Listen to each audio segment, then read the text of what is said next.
네, 다 같이 신약성경 요한복음 16장 1절 말씀을 찾아주시기 바랍니다. 1절부터 7절까지 제가 읽겠습니다. 내가 이것을 너희에게 이름은 너희로 실족지 않게 하려 함이니 사람들이 너희를 출회할 뿐 아니라 때가 이르면 무릇 너희를 죽이는 자가 생각하기를 이것이 하나님을 섬기는 예라 하리라. 저희가 이런 일을 할 것은 아버지와 나를 알지 못함이라. 오직 너희에게 이 말을 이룬 것은 너희로 그 때를 당하면 내가 너희에게 이 말한 것을 기억나게 하려 하며 처음부터 이 말을 하지 아니한 것은 내가 너희와 함께 있었음이니라. 지금 내가 나를 보내신 이에게로 가는데 너희 중에서 나더러 어디로 가느냐 묻는 자가 없고 도리어 내가 이 말을 함으로 너희 마음이 근심이 가득하였도다. 그러나 내가 너희에게 실상을 말하노니 내가 떠나가는 것이 너희에게 유익이라.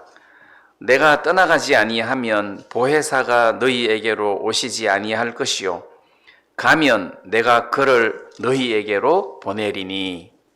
7절 말씀까지만 읽겠습니다. 먼저 이 본문 말씀의 1절에 보면 내가 이것을 너희에게 이름은 너희로 실족지 않게 하려 함이니 내가 이것을 너희에게 이름은 이제 요 대목을 이제 좀 자세하게 한번 앞뒤를 생각해 보겠습니다. 지금 예수님께서 십자가에 못 박히시는 전날 밤에 예수님께서 최후의 만찬을 하셨습니다. 제자들에게 떡을 떼어주시고 포도주를 떼어주시면서 이 잔은 너희를 위하여 흘리는 나의 피다. 자, 이렇게 말씀을 하시고 난 이후에 예수님께서 제자들에게 이제 육신의 몸을 입고는 이 제자들하고는 마지막 저녁 식사를 하는 거고 마지막 시간을 보내는 거예요. 이제 좀 있으면은 이 예수님과 제자들과 저녁 식사를 하시고 예수님이 지금 이 말씀을 하시고 그 다음 이제 겟세마네 동산에 가셔서 그날 밤에 가룟 유다에 의해서 로마 군인들에게 체포가 되고 그리고 그날 밤에 대제사장 가야바의 집에 가서 신문을 받고 그 다음 날 새벽에 빌라도 앞에 서서 또 신문을 받고 사형 집행 선고를 받고 그 다음 날 오전에 죽임을 당하시고 오후에 돌아가시는, 그러니까 지금 예수님이 이 말씀을 하시는 것은 제자들하고 마지막이에요. 그리고는 겟세마네 동산에 가셔서 로마 군인들에 의하여 잡혀서 신문을 당하고 죽임을 당하는 코스단 말이에요. 그러니까 이제 제자들하고는 마지막 시간이에요. 그때 이 예수님께서 하고 싶은 이야기가 얼마나 많겠어요. 육신을 입고 이 세상에 오신 예수님이 그동안 많은 시간들을 인간들과 함께 보내시면서 하나님의 뜻을 이루시다가 이제는 마지막으로 이 제자들에게 할 말이 많이 있었을 거 아니에요. 그래서 이 마지막으로 한 말이 14장, 15장, 16장이고 그 다음에 17장은 예수님께서 육신을 입고 계신 그 마지막에 하나님께 기도하는 내용이 17장 전장이에요. 자, 그러면 14장, 15장, 16장에서 예수님이 육신을 입고 마지막으로 제자들에게 하시는 말씀이기 때문에 이 말씀은 예수님이 생각할 때 너희들에게 꼭 필요한 이야기다. 마치 아버지가 죽기 전에 어린 아들한테 모든 것을 이야기하듯이 마치 유언과 같은 이야기란 말이에요. 근데 이제 16장에서는 내가 이것을 너희에게 이름은 너희로 실족지 않게 하려 함이라. 너희로 실족하지 넘어지지 않게 하기 위함이다. 그래서 내가 이것을 이야기한다. 그럼 이게 뭐냐? 그것은 18절부터 이렇게 쭉 내려오는 이야기예요.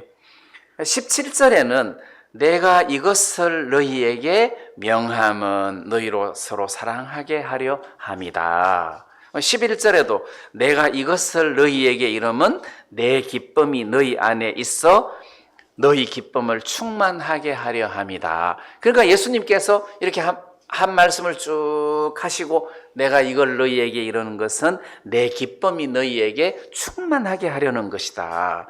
또 내가 이것을 너희에게 명하는 것은 너희로 서로 사랑하게 하기 위함이다. 또 이야기를 쭉 하고 내가 이것을 너희에게 이러는 것은 너희로 실족치 않게 하기 위함이다. 이러셨단 말이에요. 그래서 16장 1절에서 내가 이것을 너희에게 이르면 너희로 실족치 않게 하려 함이다. 근데 뭘 이야기했냐? 18절에서 15장 18절에서 세상이 너희를 미워하면 너희보다 먼저 나를 미워한 줄을 알아라. 그래서 세상이 너희를 미워할 거다. 세상이 너희를 미워할 거다. 너희를 미워할 때 생각을 해라. 너희를 미워하는 이유는 먼저 나를 미워했기 때문에 너희를 미워하는 것이다. 그 다음에 이제 15장 24절에서도 내가 아무도 못한 일을 저희 중에서 하지 아니하였다면 저희 죄가 없었으려니와 지금은 저희가 나와 및 내 아버지를 보았고 또 미워하였도다.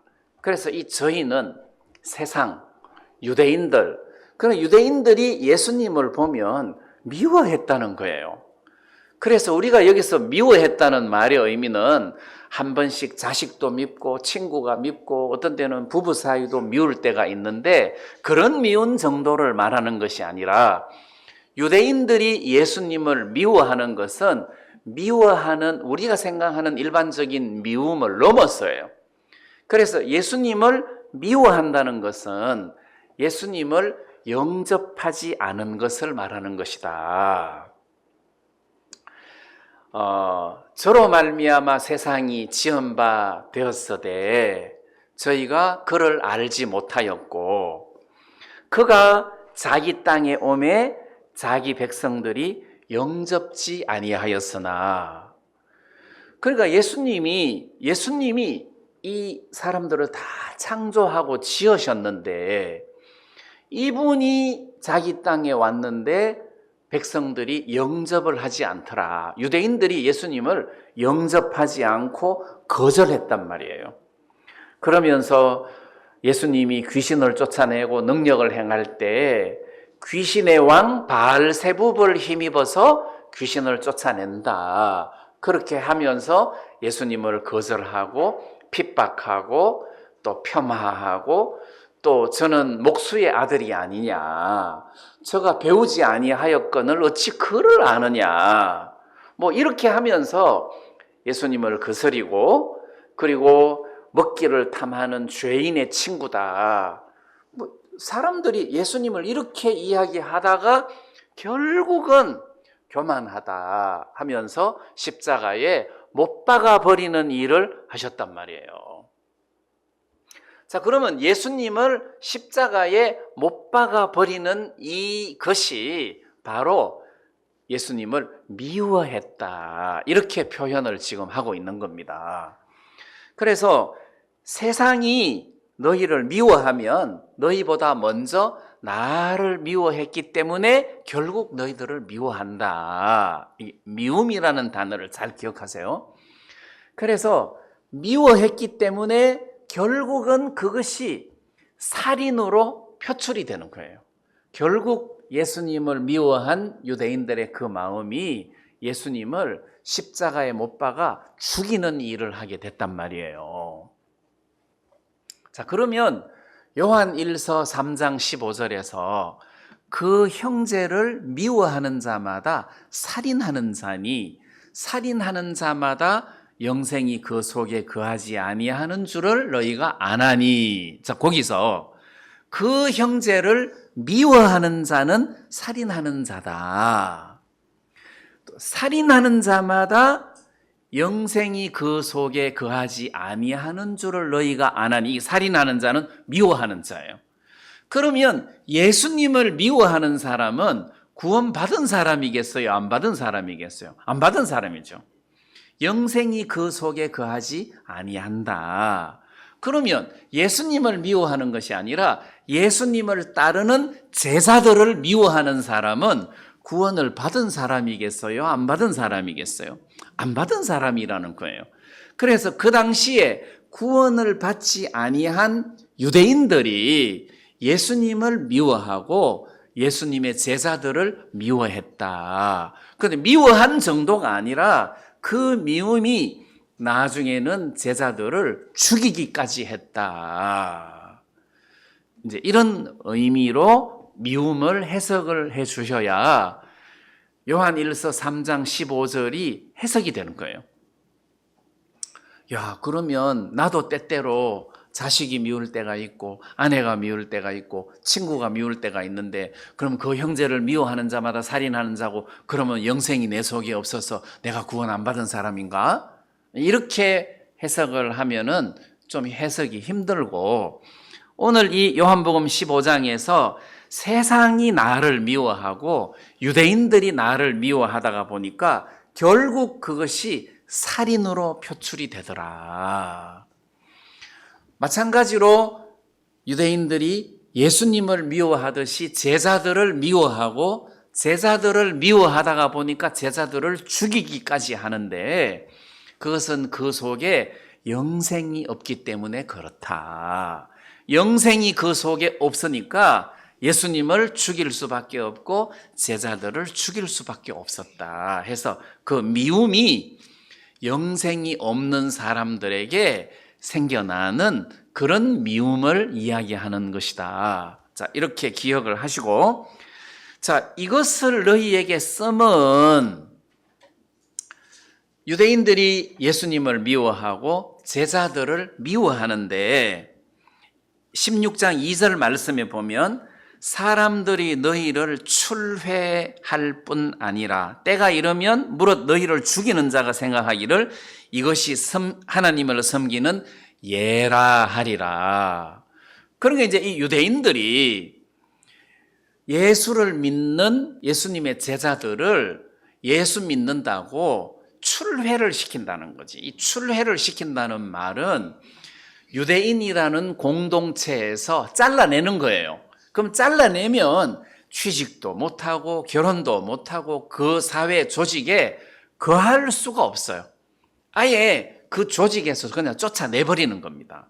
그러면 공동체에서 쫓겨나니까 그 사람은 완전 이방인 취급을 당하기 때문에 살아가기가 굉장히 어렵단 말이에요. 그래서 사람들이 너희를 출회할 뿐 아니라 왜? 미우니까 미워서 출회할 뿐만 아니라 죽이기까지 한다. 그래서 예수를 믿는 너희를 죽이면서 그들이 말하기를 이것은 하나님을 기쁘게 하는 일이다. 왜? 교만한 마귀 자식을 우리가 죽였으니 하나님을 기쁘게 하는 일이다. 이렇게 생각을 하게 될 것이다. 자, 이것을 지금 예수님이 말씀을 하시는 거예요. 자, 그러면 여기서 우리가 뭘 하나 생각을 해야 되느냐 하면 내가 이것을 너희에게 이름은 너희로 실족치 않게 하려 함이다. 다시 말하면 예수님께서 이제 내가 십자가에 못 박혀 고난을 당하고 사흘 만에 부활하고 내가 성천을 할 거다. 그러면 나를 믿는 너희들을 세상이 잡아서 죽이기까지 하고 너희들을 출회시킬 거다. 내가 이것을 지금 이야기하는 것은 그 때를 당하면 너희가 예수님께서 이런 일이 있을 것이라고 말씀하셨지 이게 지금 이상한 일이 아니고 정상이구나 내가 주님을 더 굳게 의지해야 되겠구나. 이걸 기억나게 하시려고 지금 예수님께서 이 말씀을 하고 계신다는 거예요. 제가 몇 년 전에 병원에서 장내시경을 한번 해봤으면 좋겠다 해서 장내시경을 받았어요. 근데 받기 전에 그 전날 금식을 하고 저녁부터 금식을 하고 그다음 뭐 밤 11시에 뭐 이런 약이 있는데 이거를 한꺼번에 다 드십시오. 그리고 1시간쯤 있으면 이제 이게 설사가 날 겁니다. 그래서 1시간 동안 설사를 하면서 속을 다 비우시고 난 뒤에 그리고 뭐 1시부터 다시 이 약을 드십시오. 뭐 이렇게 설명서가 쭉 설명을 하더라고요. 근데 진짜 그 약을 먹고 나니까 계속 설사를 하면서 속을 다 비우는 거예요. 근데 만약에 병원에서 이 약을 먹으면 이런 일이 있을 겁니다. 그런 이야기를 들었기 때문에 이게 설사를 계속 하는 게 맞구나. 그럼 이제 어느 정도 지나면 이게 이제 멎어지는구나. 그 다음에는 몇 시부터 이 약을 먹으라고 하는구나. 근데 진짜 병원에서 이야기한 그대로 설사가 나고 그 시간 되니까 딱 멎어지고 그 다음 또 그 시간 되니까 또 이 약을 먹고 이런 증상이 생기고 그러니까 내가 놀래지를 않잖아요.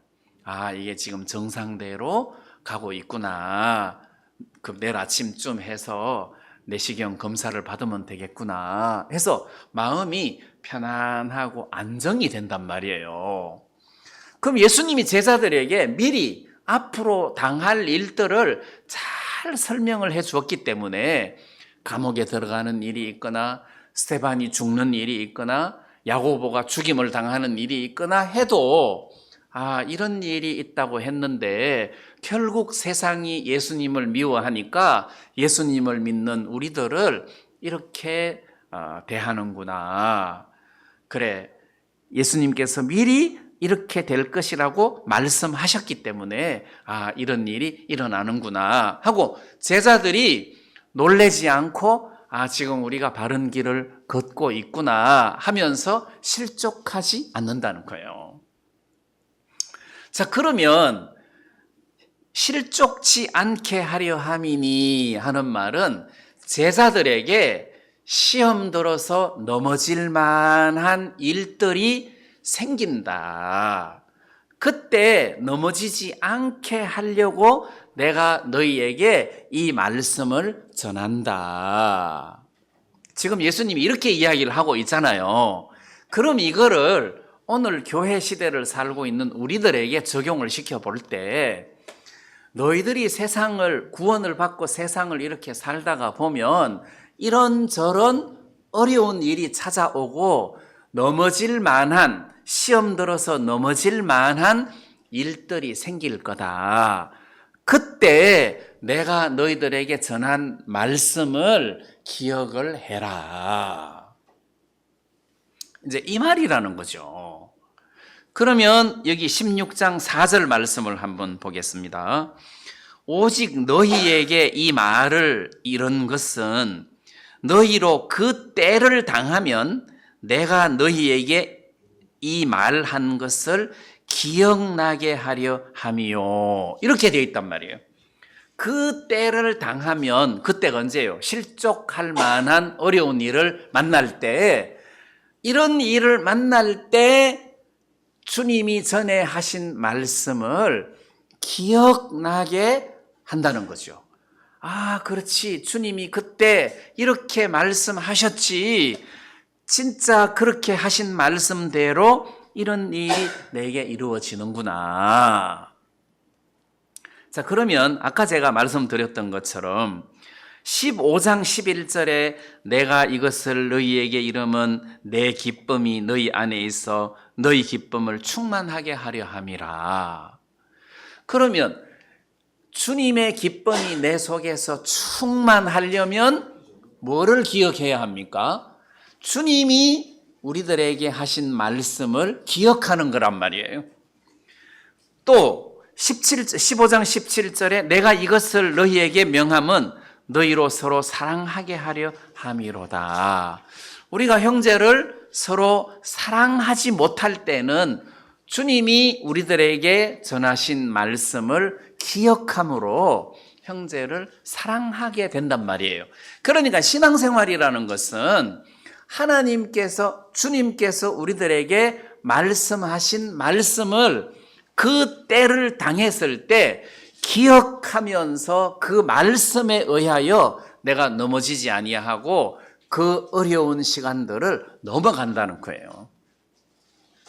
지금 예수님께서 14장, 15장, 16장 이렇게 많은 진짜 긴 메시지를 제자들에게 한 이유가 뭡니까? 그때를 당하면 이 말씀을 기억나게 하려 합니다. 그러니까 예수님께서 이 말씀을 주신 이유가 뭡니까? 이 말씀을 기억을 해라, 이런 의미가 아니겠습니까? 자, 그러면 12제자는 가룟 유다 빼고 11제자는 예수님으로부터 직접 이 이야기를 들어가시고 아는데, 그럼 우리는 예수님께서 제자들에게 말씀하신 그 말씀을 성령으로 그대로 받아 적어가지고 그 내용을 우리들에게 이야기하면서 우리가 주님께서 세상에 계시는 마지막 날 우리들에게 하시고 싶은 말씀들을 성경을 통해서 우리들에게 이것을 알려주고 계신다는 거예요. 자, 그러면 한번 생각해 보세요. 지금 예수님께서 이 말씀을 하신 것은 연도로 치면 AD 한 30년쯤 돼요. 뭐 33년이든지 뭐 한 30년, 30살까지 그 30세에 말씀을 전하셨고 뭐 33세까지 사셨다고 하니까 AD 30년쯤 되는데 요한복음을 기록한 것은 AD 한 90년쯤 되니까 지금 이 요한이 60년 전에 예수님께서 자기들에게 하신 말씀 14장, 15장, 16장 이 긴 내용을 60년 후에 요한이 성령의 힘을 의지해서 그 내용을 다 자세하게 적었단 말이에요. 빠지지 않고. 왜? 우리들을 위해서 성령을 힘입어서 그 내용들을 다 적게 하셨다는 거예요.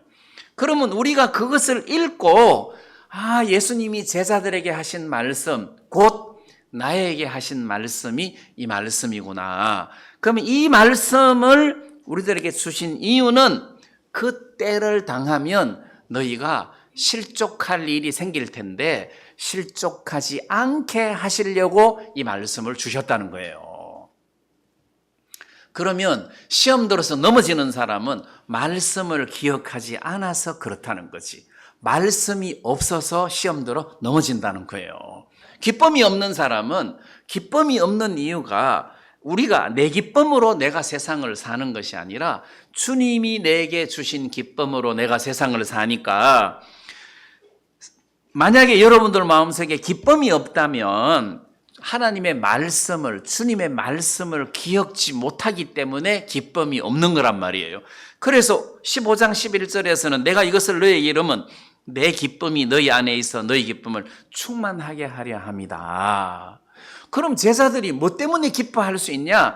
예수님이 자기들에게 주시는 기쁨으로 기뻐한다는 거예요. 예수님께서 내가 곧 너희들을 떠나간다 하니까 제자들이 굉장히 슬펐어요. 이게 뭔 이야기지? 그때 예수님께서 너희는 마음에 근심하지 말라. 하나님을 믿으니 또 나를 믿어라. 내 아버지 집에는 거할 곳이 많도다.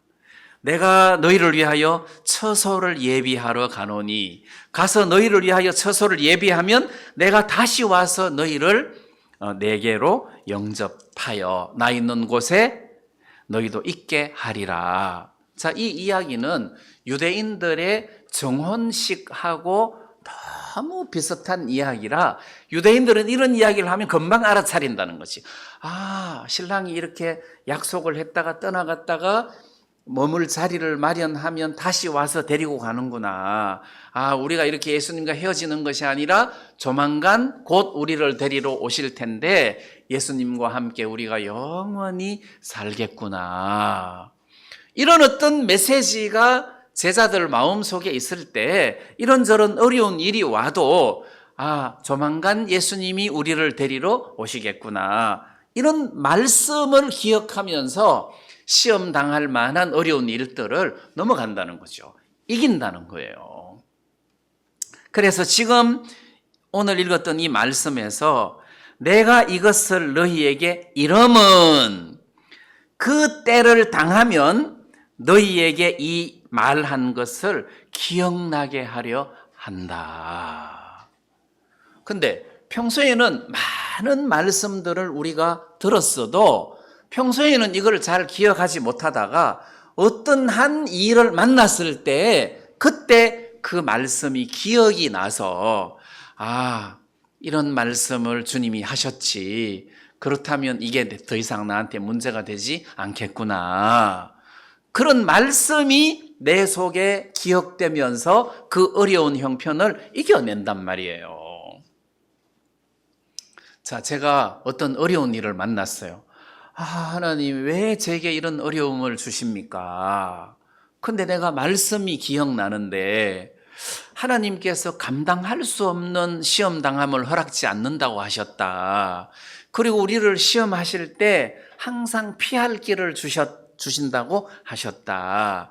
또 감당할 수 없는 시험 당함을 허락지 않는다고 하셨다. 그렇다면 이런 일들을 하나님께서 능히 감당하게 하시겠구나. 그렇다면 뭐 문제될 게 없네. 능히 감당할 수 있다면 이게 문제될 것이 없겠구나. 능히 감당하게 하시겠구나. 자, 이렇게 말씀이 기억이 되면 지금 내게 찾아온 그때, 그 어려운 때를 말씀의 힘으로 넘어간다는 거예요. 여러분, 내가 밤 1시에 막 설사가 1시간씩 계속 설사가 나는데 아, 병원에서 이 약 먹으면 계속 설사한다고 했어. 그리고 좀 있으면 거칠 거야.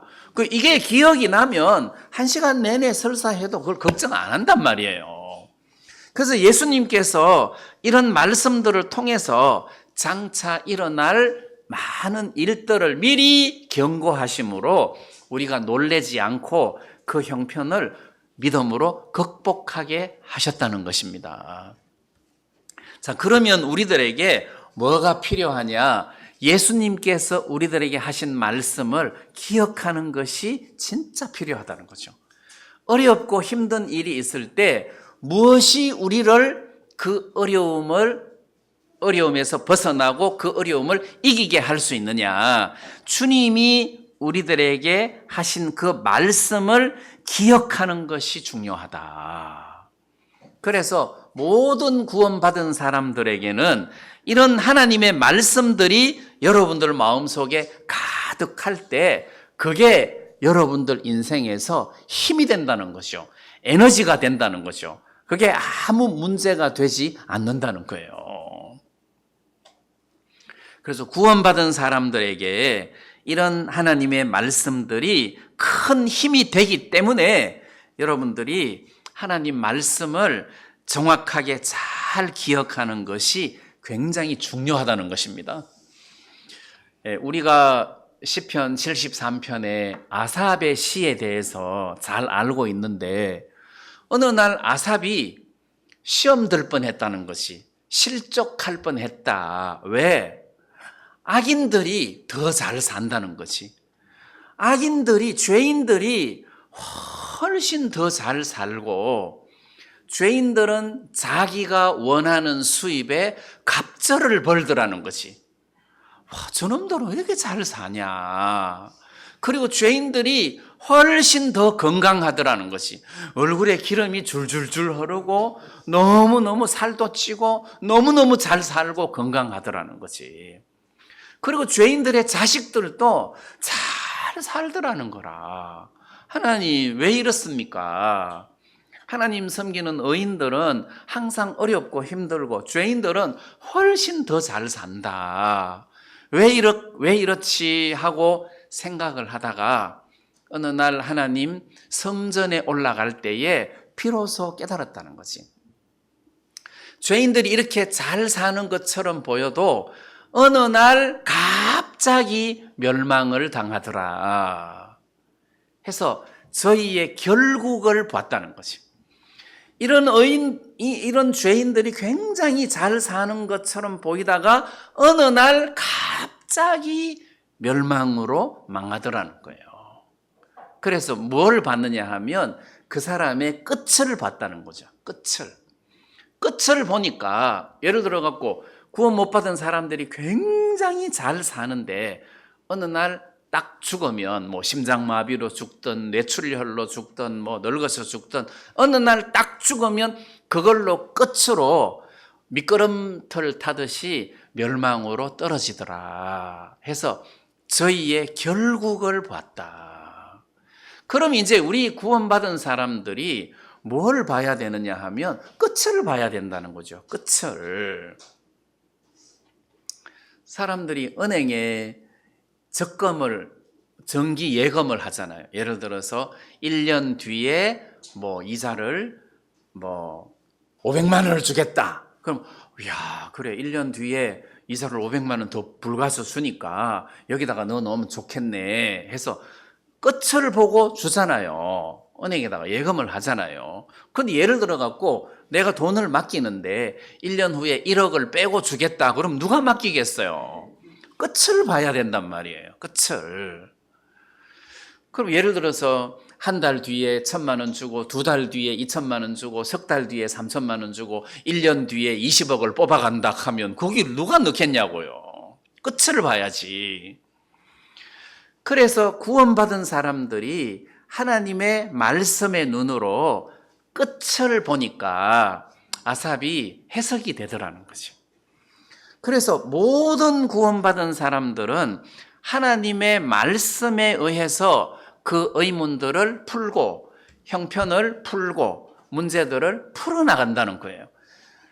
그래서 주님께서는 우리 구원받은 성도들이 세상을 살아갈 동안 이런 일이 찾아올 거다, 이런 일이 찾아올 거라는 사실을 미리 알고 말씀으로 우리들에게 설명을 해 놨다는 겁니다.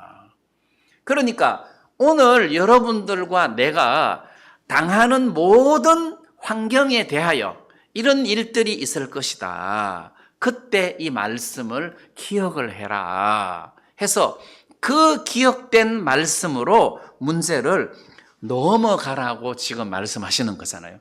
실족하지 말아라. 그렇게 말씀하시는 거란 말이에요. 저는 건간에 그 요한계시록 7교회 중에 서머나 교회라는 교회가 있잖아요. 유일하게 꾸중을 듣지 않는 교회, 서머나 교회, 빌라델피아 교회. 그런데 이 서머나 교회에 예수님께서 하신 말씀이 네 궁핍과 환난을 내가 아노니 해서 너의 궁핍과 환난을 예수님께서 안다 그랬어요. 자, 궁핍하다. 굉장히 가난하다는 거죠. 그러나 환난, 핍박이 너무너무 심하다는 겁니다. 그래서 핍박이 너무너무 심한데 서머나 교회 너의 궁핍과 환난을 내가 아노니. 그다음 실상은 네가 부요한 자니라. 이렇게 돼 있단 말이에요. 실상은 그러면 실상 반대가 허상이거든. 그러면 실상은 서머나 교회가 부요한 자라면 지금 네 궁핍과 환난은 이게 허상이라는 거죠. 우리가 육신을 입고 세상에 사는 이 모든 것들은 허상이다. 예를 들어 가지고 마귀가 예수님께 천하 만국과 영광을 가지고 예수님께 와서 네가 만약 내게 엎드려 절하면 내가 이 모든 것을 주겠다 했을 때 예수님은 그거를 허상으로 봤다는 거죠.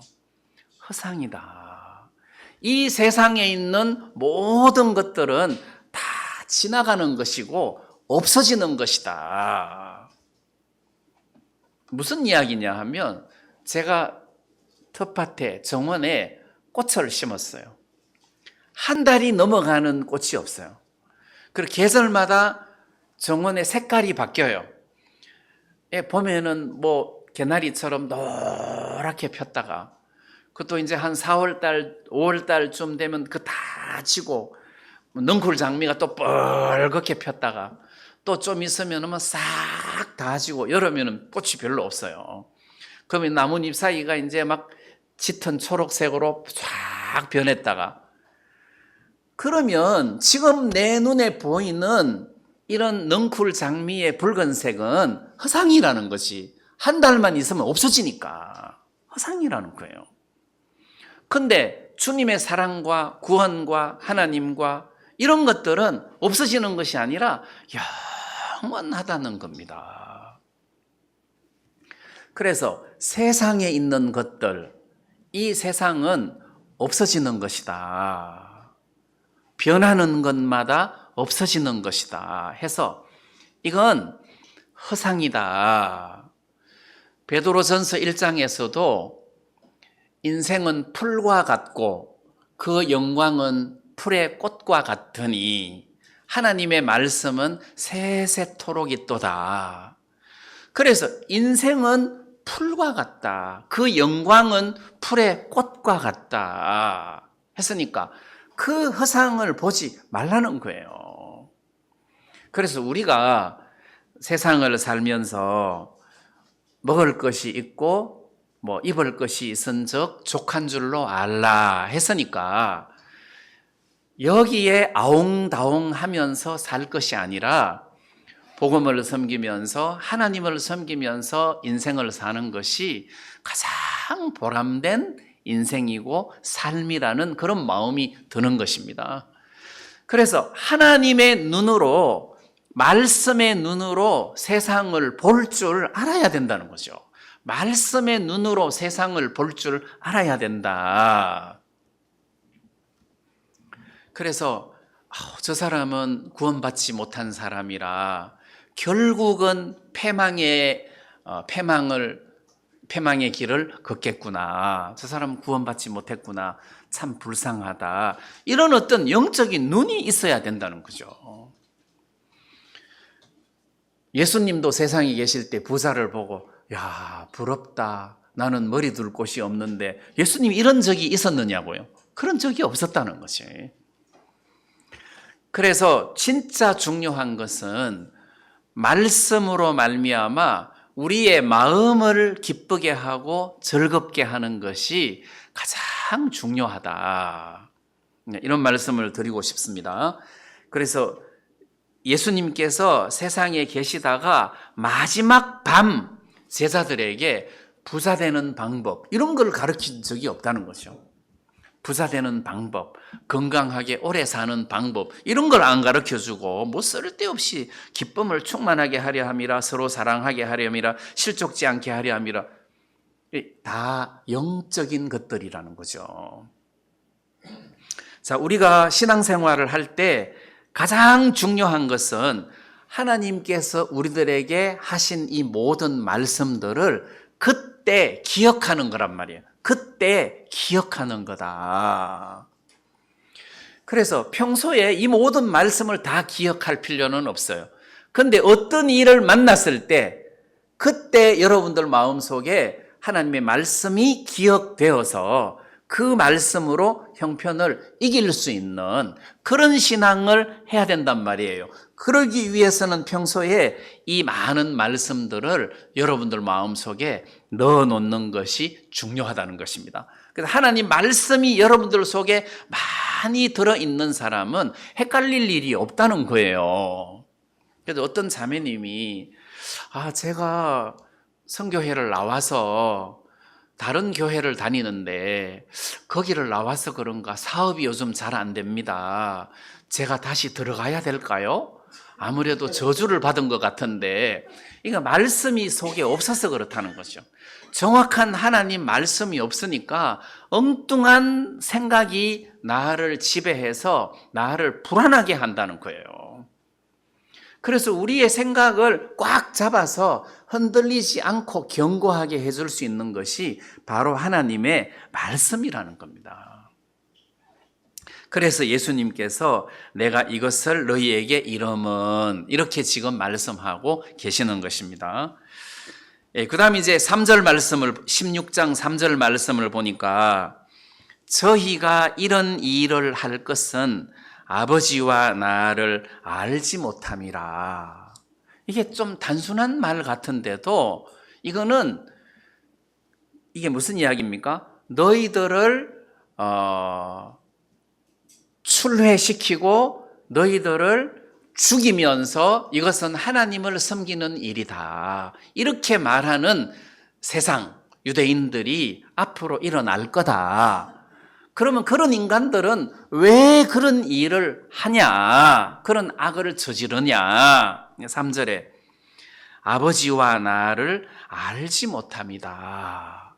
그럼 아버지와 나를 알지 못한다는 말의 의미가 뭐냐 하면 예수님께서 십자가에 못 박혀 죽으실 때 죽기 전에 누가복음 23장 34절에서는 예수께서 가라사대 아버지여 저희를 사하여 주옵소서 자기의 하는 것을 알지 못함이니이다. 그러니까 저희가 하는 일들을 알지 못한다는 것은 용서를 이야기하는 거예요.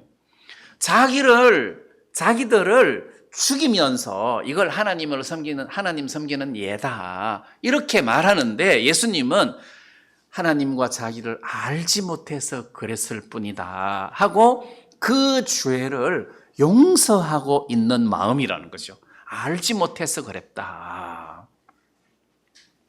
그러면 스데반이 돌에 맞아 죽을 때 어떻게 했습니까? 복수해 주십시오 이렇게 안 하고 저희 죄를 사하여 주옵소서 이렇게 기도를 했단 말이에요. 이게 주님의 마음이라는 것이 인간의 감정이 없어요. 왜냐하면 모르고 몰라서 그랬다는 것이 몰라서 그랬다.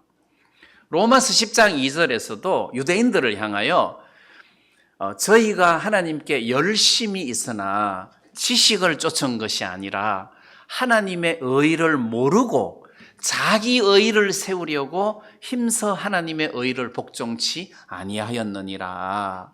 모르고 하나님의 의를 모르니까 자기들이 의를 세우려고 하다가 보니까 오히려 하나님을 거스리고 대적하는 자가 된 거다. 몰라서 그렇다.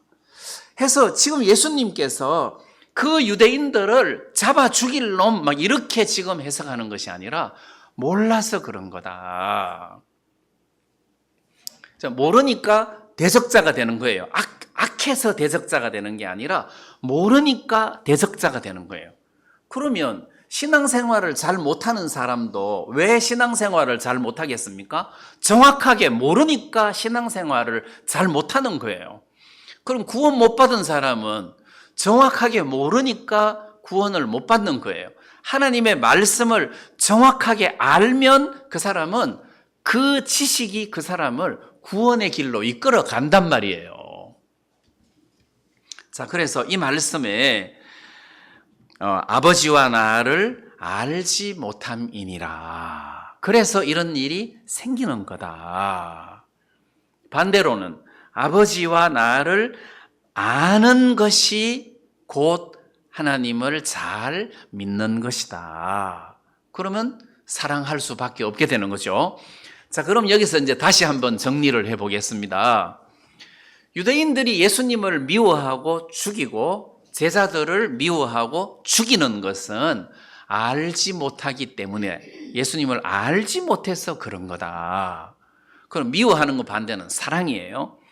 그러면 예수님을 사랑하고 우리가 서로 사랑하려고 애를 써야 되는 게 아니라 하나님과 예수님을 알아야 된다는 거죠. 그 아는 것이 사랑이라는 겁니다. 그래서 그 요한 1서 4장에 보면 이런 말씀이 있습니다. 요한 1서 4장 10절에 보면 사랑은 여기 있으니 우리가 하나님을 사랑한 것이 아니요 오직 하나님이 우리를 사랑하사 우리 죄를 위하여 화목죄로 그 아들을 보내셨음이니라. 사랑은 여기 있다. 어디? 우리가 하나님을 사랑한 것이 아니요 하나님이 우리를 사랑하셨다. 하나님이 우리를 사랑하셨다. 그래서 자기 아들을 화목제로 이 세상에 보내셨다 말이죠. 그러면 그 아들을 우리가 영접을 했어요. 예수님을 영접해서 우리가 하나님의 아들이 되는 권세를 얻었어요. 그럼 이 아들을 우리가 영접했다는 것은 하나님의 사랑을 영접했다는 것과 똑같아요. 하나님은 사랑이라서 그 사랑을 우리들에게 주신 정표가 아들을 우리에게 준 것이거든. 그럼 그 아들을 영접했다는 말은 하나님의 사랑을 영접한 거랑 똑같아요. 그러니까 우리에게는 원래 사랑이 있습니까? 없습니까? 없어요. 원래 우리에게는 사랑이 없어요. 우리가 예수님을 영접하다가 보니까 말씀을 영접하다가 보니까 하나님의 사랑을 영접한 꼴이 됐단 말이에요. 그래서 하나님의 사랑을 우리 마음속에 영접하고 보니까 그 사랑을 우리가 형제들에게 나타내게 되더라는 겁니다. 그래서 우리가 형제를 사랑하는 것은 인간에게서 나온 사랑이 아니라 하나님에게서 나온 사랑이라는 거죠. 그러니까 결국은 하나님의 말씀이 그 속에 가득한 사람이 하나님의 사랑을 다른 사람에게 나타내 보일 수가 있는 것이다. 이 말입니다. 결국은 하나님의 말씀, 그 예수님께서 제자들에게 마지막 날 밤에 계속해서 말씀을 전하시는 거예요. 이것을 너희에게 이르면, 이것을 너희에게 이르면, 이것을 너희 계속해서 말씀을 이야기를 하더라는 거죠. 그리고 성령으로 말미암아 내가 너희들에게 전한 이 모든 내용들을 기억나게 할 것이다.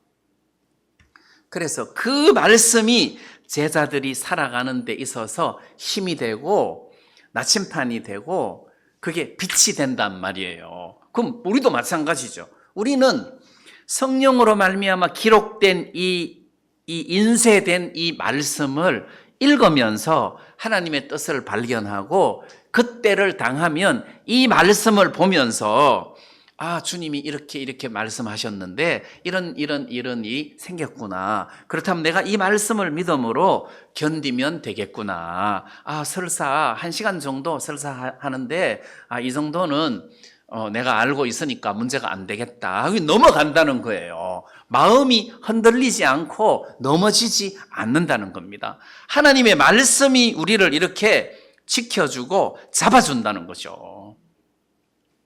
자, 그래서 유대인들이 알지 못해서 그런 것이다. 반대로는 너희들이 이것을 알아라. 그래서 요한복음 17장 3절에서 그 다음 장에 영생은 이것이니 영생은 유일하신 참 하나님과 그의 보내신 자 예수 그리스도를 아는 것이니이다. 이렇게 설명하고 있단 말이에요. 영생은 아는 것이다. 자, 이것도 여러분들이 잘 기억하고 하나님 말씀을 여러분들 마음에 좀 이렇게 간직할 수 있었으면 좋겠습니다. 5절 말씀에 보면 지금 내가 나를 보내신 이에게로 가는데 너희 중에서 나더러 어디로 가느냐 묻는 자가 없고 도리어 내가 이 말을 함으로 너희 마음에 근심이 가득하였도다. 그럼 예수님께서 제자들에게 책망 같은 내용을 지금 이야기하십니다. 아니, 내가 이렇게 너희들에게 말을 하는데 어디로 가느냐 하고 묻는 자가 없다. 그 예수님께서 이제 요한복음 14장에서 너희는 마음에 근심하지 말라 하나님을 믿으니 나를 믿어라 내 아버지 집에 거할 곳이 많도다 내가 너희를 위하여 처소를 예비하러 가노니 그럼 어디로 가십니까? 그 처소가 어디입니까? 그럼 가셨다가 정확하게 언제쯤 오십니까? 왜 가십니까? 꼭 가셔야 됩니까? 뭐 물어볼 게 많았을 거 아니에요. 물어볼 게. 예? 그러니까 제자들이 그냥 근심만 하고 있는 거라. 아, 이제 떠나시는구나. 이제 떠나는구나. 죽는구나. 이제 이렇게 근심이 가득했다는 거죠. 그 이상을 내다볼 눈이 없었단 말입니다. 그 질문을 못 하신 거예요. 그러니까 예수님께서 어디로 가느냐 묻는 자가 없고 내가 이 말을 함으로 너희 마음에 근심이 가득하였도다. 자, 그러면 우리도 예수님한테 질문 좀 하고 삽시다. 맨날. 왜 이런 일을 내게 허락하십니까? 그러면 66권 속에서 주님이 우리에게 대답하겠습니까? 안 하겠습니까? 하죠. 대답하시죠. 자기를 돌아볼 수 있는 기회가 된다는 거죠. 왜 이런 일을 허락하십니까? 그럼 자기를 돌아보면 성령께서 말씀으로 여러분들에게 기억나게 하셔서 그 형편에서 넘어지지 않고 뻘떡 일어서서 하나님을 섬기면서 살아가게 하신다는 거예요. 그래서 저도 처음에 선교에 나와서 너 왜 사는데? 왜 살아야 돼? 그러면 이제 말씀에서 뒤져야 되잖아요. 그 하나님께서 우리를 구원하신 목적은 하나님의 영광을 찬미하게 하게 하려고 우리를 구원하셨는데, 그러면 내가 하나님을 찬미하는 것이 삶의 목적이겠구나. 모든 구원받은 사람들의 삶의 목적은 우리를 구원하신 하나님을 예배하는 것이다. 그래서 신령과 진정으로 예배하는 자를 하나님은 찾으시느니라. 우리가 이렇게 하나님께 영광을 돌리면서 사는 것이 삶의 목적이다. 모든 구원받은 사람들의 삶의 목적이 이거다. 그러면 우리가 예배 드리자. 뭐 한 명 모여도 예배 드리고, 2명 모여도 예배 드리고, 비가 와도 예배 드리고, 우리가 예배를 드리는 것은 이건 하나님의 뜻이다. 우리가 예배를 드리자. 저는 어려서부터 좀 염세주의적인 개념이 많이 있어갖고, 이게 사는 것이 재미가 없었어요.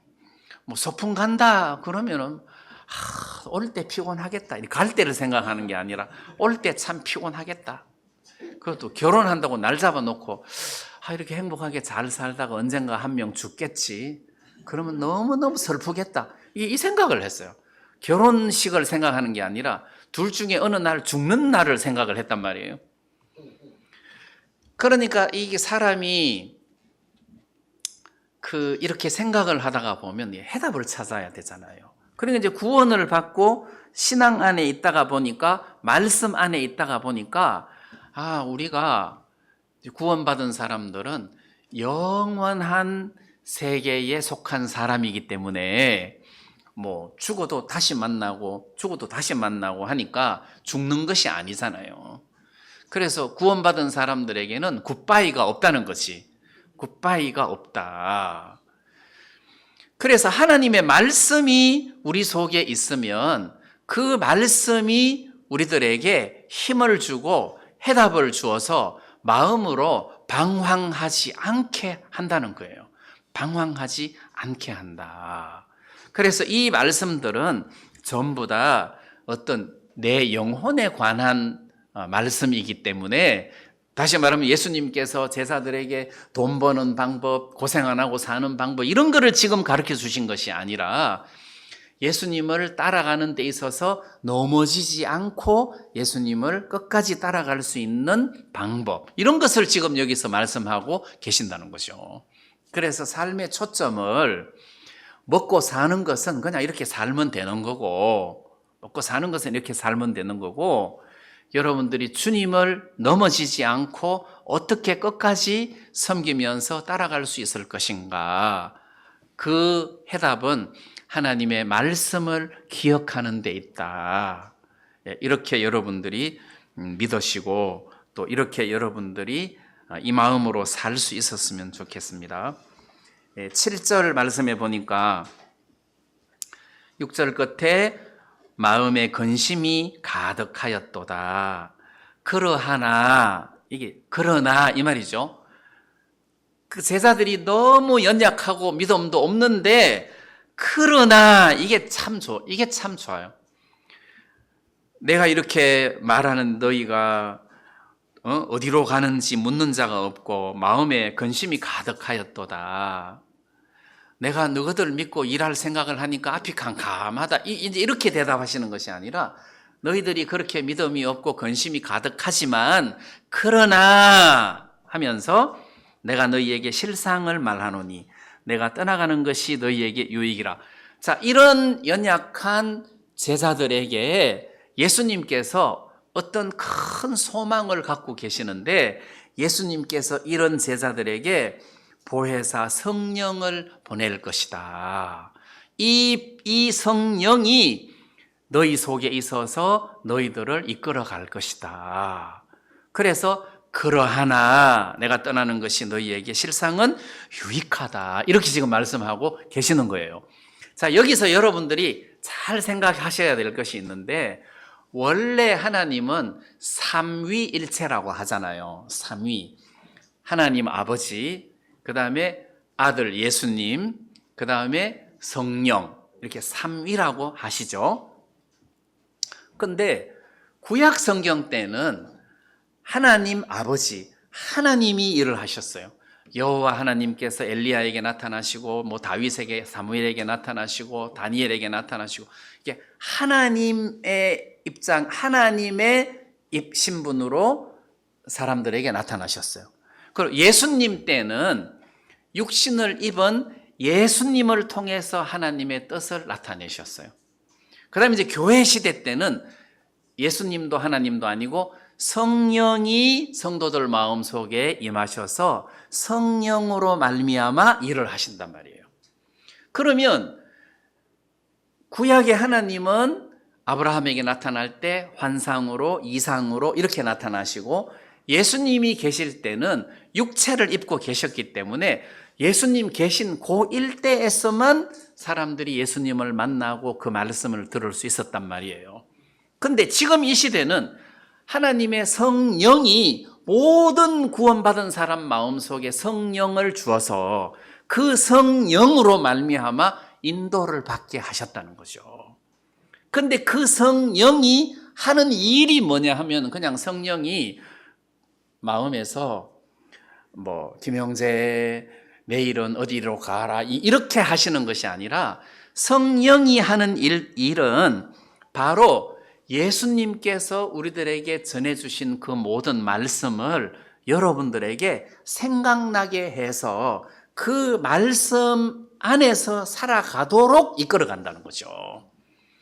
그래서 성령은 자기 멋대로, 성령도 하나님인데 성령이 자기 멋대로 행하는 것이 아니라 예수님께서 하신 말씀 그 테두리 안에서 그것을 우리들에게 기억나게 하시고 말씀하시고 그 안에서 이끌어 간단 말이에요. 그럼 예수님도 마찬가지 아닙니까? 예수님 세상에 계실 때 예수님도 하나님과 같은 위치에 계시는 분이지만 자기 멋대로 세상에 사신 것이 아니라 아버지께서 말씀하신 그 말씀 안에서 예수님이 순종하면서 살았단 말이에요. 그래서 예수님이 한 그 모든 행동은 아버지께서 말씀하신 그대로를 행동으로 옮기셨기 때문에 아들을 본 자는 아버지를 본 거다. 그렇게 말씀하신 거예요. 똑같이 행했으니까. 아들을 본 자는 아버지를 보았거늘 어찌하여 아버지를 보여달라 하느냐. 이렇게 예수님 말씀하셨단 말이에요. 그러면 성령도 마찬가지예요. 성령도 당신이 곧 하나님이시지만 예수님이 세상에 계실 때 하셨던 그 모든 것을 성령이 우리들에게 말씀하시고 가르쳐 주신다는 거죠. 이걸 벗어나서 절대 우리들에게 이야기하실 수 없다는 겁니다. 그래서 구원받은 모든 사람들이 이 성경 말씀들을 많이 알고 있을 때 거기에서 성령의 인도를 받을 수가 있다는 거죠. 성령께서 이 말씀 범주 안에서 우리들에게 기억나게 하시고 말씀을 우리들에게 깨우쳐 주시고 우리를 말씀으로 이렇게 인도를 하신다는 겁니다. 그래서 여기서 보혜사가 너희에게 올 거다. 내가 떠나가면 보혜사가 올 거다 해서 성령을 두고 이야기를 하시는데, 성령이라 안 그러고 여기서는 보혜사라고 하는 이유가 위로자다. 너희를 위로해 줄 것이다. 뭘로 위로하겠습니까? 말씀으로 너희를 위로해 줄 것이다. 그래서 결국 오늘 이 요한복음 16장 본문 말씀을 통해서 우리가 어떤 그 결론을 얻을 수 있느냐 하면, 예수님께서 마지막으로 제자들에게 많은 말씀들을 주셨다. 앞으로 일어날 모든 일들을 예수님이 미리 아시고 제자들에게 이런 일이 생길 텐데, 이럴 때 이 말씀을 기억하고 너희들이 믿음으로 달려가라. 그리고 내가 이런 말씀을 너희들에게 주는 것은 너희 속에 내 기쁨을 가득하게 하기 위함이다. 이렇게 해서 말씀으로 제자들을 견고하게 세우는 이런 일을 하셨단 말이에요. 그러면 오늘 아침에 여러분들을 견고하게 세울 수 있는 것은 바로 이런 말씀이라는 것이죠. 이런 말씀들을 여러분들이 많이 배우시고 읽으시고 기억하시고, 또 어려울 때마다 여러분들이 하나님 앞에 질문을 하세요. 왜 이런 일을 허락하십니까? 앞으로 제가 어떻게 살아야 됩니까? 할 때 말씀에서 해답을 찾아서 여러분들이 흔들리지 아니하고 견고한 믿음으로 하나님을 섬기면서 살아야 될 것입니다. 네, 오늘 말씀 여기까지만 드리겠습니다.